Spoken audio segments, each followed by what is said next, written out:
നമസ്കാരം. നാണം കെട്ട തോൽവി ഏറ്റുവാങ്ങുന്നതുവരെ മുഖ്യമന്ത്രി പിണറായി വിജയൻ അറിഞ്ഞിരുന്നില്ല തന്നെ ജനം വെറുക്കുന്നു എന്ന കാര്യം.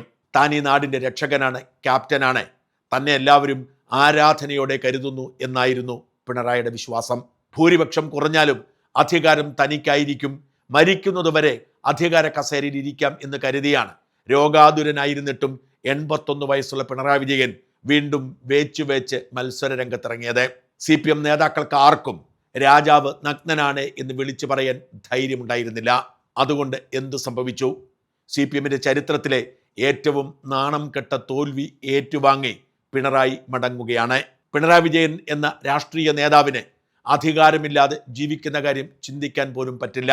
കാരണം അദ്ദേഹത്തിൻ്റെ ജീവിതത്തിൻ്റെ സിംഹഭാഗവും അധികാരത്തിൻ്റെ ഭാഗമായിരുന്നു. 10 വർഷം മുഖ്യമന്ത്രി കസേരയിലും അതിനു മുമ്പ് 1.5 പതിറ്റാണ്ടോളം മുഖ്യമന്ത്രി കസേരയോളം വിലയുള്ള പാർട്ടി സെക്രട്ടറിയുടെ കസേരയിലുമാണ് പിണറായി വിജയൻ ഇരുന്നത്.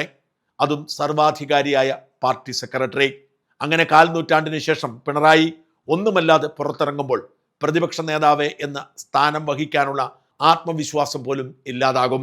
കഴിഞ്ഞ 10 വർഷമായി കേരളത്തെ ബാധിച്ചിരുന്ന ഭൂതമാണ് ഒഴിഞ്ഞുപോയതെന്നാണ് ജനങ്ങൾ ആശ്വാസത്തോടെ പറയുന്നത്.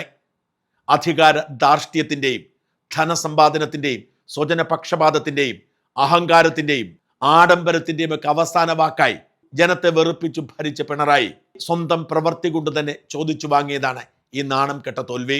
രാഷ്ട്രീയ പാർട്ടികൾക്കും നേതാക്കൾക്കും ഇത്തരം തോൽവികൾ പതിവുള്ളതാണെങ്കിലും പിണറായിക്ക് ഇത് തികച്ചും അപരിചിതവും അപ്രതീക്ഷിതവുമാണ്.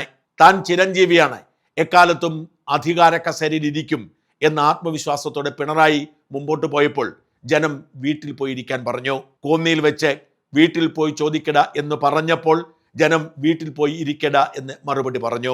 അതെ, 10 വർഷമായി ഈ നാടിനെ ഭയപ്പെടുത്തിയിരുന്ന ഭൂതം ഒഴിഞ്ഞുപോയിരിക്കുന്നു.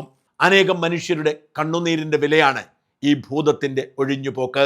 പഠിച്ച് ജോലി സമ്പാദിച്ച് റിട്ടയർമെന്റിന്റെ വക്കിൽ വരെ എത്തിയ നവീൻ ബാബു എന്ന ഡെപ്യൂട്ടി കളക്ടർക്ക് പിണറായി സത്തിന്റെ ഭീകരതയ്ക്കിരയായി ജീവൻ ഒടുക്കേണ്ടി വന്നപ്പോൾ നിസ്സംഗമായി നിന്ന മഞ്ജുഷ എന്ന ആ വിധവയുടെ കണ്ണുനീരിനുള്ള പ്രതിഫലമാണ് ഇപ്പോഴത്തെ ഈ പരാജയം.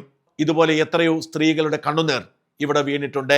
ആർക്കും ഒരു ദ്രോഹവും ചെയ്യാതെ തൻ്റെ ജോലി മാത്രം ചെയ്ത് ജീവിച്ച സിസ തോമസ് എന്ന ഒരു ഉന്നത ഉദ്യോഗസ്ഥയ്ക്ക് ഗവർണറുടെ ഉത്തരവ് അനുസരിക്കേണ്ടി വന്നതിൻ്റെ പേരിൽ പൊഴിക്കേണ്ടി വന്ന കണ്ണീരിൻ്റെ പ്രതിഫലമാണ് ഈ ഒഴിഞ്ഞുപോക്ക്. അഴിമതിക്ക് കൂട്ടുനിൽക്കാത്തതിൻ്റെ പേരിൽ പുറത്താക്കപ്പെടേണ്ടി വന്ന TP സെൻകുമാറും ജേക്കബ് തോമസും മുതൽ പ്രശാന്തും അശോകും വരെയുള്ള ഉദ്യോഗസ്ഥന്മാരുടെ ശാപത്തിൻ്റെ ഭാഗമാണ് ഈ ഒഴിഞ്ഞുപോക്ക്. ഈ നാടിൻ്റെ സാമ്പത്തിക അടിത്തറ തകർത്ത് വിദ്യാഭ്യാസ സംവിധാനങ്ങൾ തച്ചുടച്ച് യുവാക്കളെ പുറം നാടുകളിലേക്ക് തല്ലി ഓടിച്ച് വ്യവസായ സംരംഭകരെ ആട്ടി ഓടിച്ച് കുട്ടി സഖാക്കളെ കൊണ്ട് നാടുനീളെ ക്രിമിനൽ സംഘങ്ങളെ ഉണ്ടാക്കി ലഹരി കച്ചവടവും നടത്തി വാണിരുന്ന ഒരു ഭയാനകമായ ഭരണത്തിന്റെ പരിസമാപ്തിയാണ് ദൈവവിധിയിലൂടെ സംഭവിച്ചിരിക്കുന്നത്. നെയ്യാറ്റിൻകരയിലെ പാവപ്പെട്ട വീട്ടിൽ നിന്നും വയനാട്ടിലെ പൂക്കോട്ട് പഠിക്കാൻ പോയ സിദ്ധാർത്ഥ് എന്ന വിദ്യാർത്ഥിയെ 3 ദിവസം വിചാരണ ചെയ്ത് തല്ലിക്കൊന്നതിന് ശിക്ഷയാണ് ഇപ്പോൾ ലഭിച്ചിരിക്കുന്നത്. പൊതുപ്രവർത്തനം നടത്തി എന്നതിൻ്റെ പേരിൽ മാത്രം നടുറോഡിൽ കുത്തിവീഴ്ത്തപ്പെട്ട് ചോര വാർന്നു മരിച്ച ശരത് ലാൽ, കൃപേഷ് എന്നിവരുടെ അമ്മമാരുടെ കണ്ണുനീരിന്റെ പ്രതിഫലമാണ് ഇപ്പോൾ സംഭവിച്ചിരിക്കുന്നത്. ആ കൊലയാളികൾക്ക് വേണ്ടി നമ്മുടെ ഖജനാവിലെ പണമെടുത്ത് സുപ്രീം കോടതി വരെ പോയി പോരാടി തോറ്റിട്ടും പാഠം പഠിക്കാത്ത പിണറായി അഹങ്കാരത്തിന്റെ കടക്കലാണ് ഇപ്പോൾ ദൈവം തന്നെ കത്തിവെച്ചത്. പിണറായി ധാർഷ്ട്യം കണ്ടുപഠിച്ച വീണ ജോർജ് എന്ന അഹങ്കാരിയായ ഒരു മന്ത്രി കരിങ്കൊടി കാണിച്ചതിന്റെ പേരിൽ പാവപ്പെട്ട വിദ്യാർത്ഥികളെ ചവിട്ടിക്കുട്ടി ജയിലിലടച്ചതിന്റെ പ്രതികാരമാണ് ഇപ്പോൾ സംഭവിച്ചിരിക്കുന്നത്. വിമാനത്തിൽ കരിങ്കൊടി കാണിച്ചതിന്റെ പേരിൽ ഫർഹാൻ മജീദ് എന്ന ചെറുപ്പക്കാരനെയും അയാളുടെ കൂട്ടുകാരനെയും വധശ്രമ കുറ്റം ചുമത്തി ജയിലിലടച്ചതിന്റെ ശിക്ഷയാണ് ഇപ്പോൾ ലഭിച്ചിരിക്കുന്നത്. രക്ഷാപ്രവർത്തനം എന്ന പേരിട്ട് ചെടിച്ചട്ടി കൊണ്ട് തലയടിച്ചു പൊട്ടിക്കുന്ന പിണറായി ഫാസിസത്തിനെതിരെയുള്ള ജനഹിതമാണ് ഇപ്പോൾ സംഭവിച്ചത്. മുണ്ടക്കൈയിലും ചൂരൽമലയിലും മഹാപ്രളയത്തിൽ അകപ്പെട്ടുപോയ മനുഷ്യർക്ക് നാട്ടുകാർ സന്മനസ്സോടെ കൊടുത്ത പണമൊക്കെ ശേഖരിച്ചു വെച്ച് പുട്ടടിച്ചു തിന്ന് അവരെ തെരുവിലലയാൻ തഴഞ്ഞുവിട്ട മഹാക്രൂരതയ്ക്കുള്ള ശിക്ഷയാണ് ഇപ്പോൾ ലഭിച്ചിരിക്കുന്നത്. ഊരാളുങ്കൽ സൊസൈറ്റിയുടെ പേരിൽ പൊതുഖജനാവ് കൊള്ളയടിച്ച് തടിച്ചു കൊടുത്ത അതിഭയാനകമായ അഴിമതി കഥകളുടെ അന്ത്യകുദാശയുടെ ഭാഗമാണ് ഇപ്പോൾ സംഭവിച്ചിരിക്കുന്നത്. യദു എന്ന് പേരുള്ള ഒരു ചെറുപ്പക്കാരൻ തൻ്റെ കുടുംബം നടത്താൻ ദിവസക്കൂലിക്ക് KSRTC ബസ് ഓടിച്ചപ്പോൾ അയാളെ തടഞ്ഞു നിർത്തി കള്ളക്കേസിൽ കുടുക്കി ജയിലിലടച്ച ആര്യ രാജേന്ദ്രൻ എന്ന പിണറായിസ്റ്റ് പിൻഗാമിയുടെ ഭയാനകമായ ഭീകരതയ്ക്കുള്ള മറുപടിയാണ് ഇപ്പോൾ സംഭവിച്ചിരിക്കുന്നത്.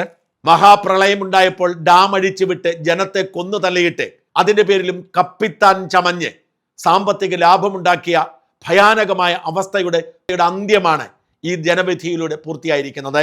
സത്യം പറഞ്ഞതിന്റെ പേരിൽ മറുനാടനെ ജയിലിൽ അടയ്ക്കാൻ വേണ്ടി ആയിരക്കണക്കിന് പോലീസുകാരെ ഇറക്കി നാടുനീളെ വേട്ടയാടി ഇല്ലാതാക്കാൻ ശ്രമിച്ചതിന്റെ പ്രതിഫലമാണ് ഇപ്പോൾ ലഭിച്ചിരിക്കുന്നത്. അതേ ആ ഭൂതം ഒഴിഞ്ഞു പോയിരിക്കുന്നു. ഇനി സ്വസ്ഥമായി നമുക്ക് കിടന്നുറങ്ങാം.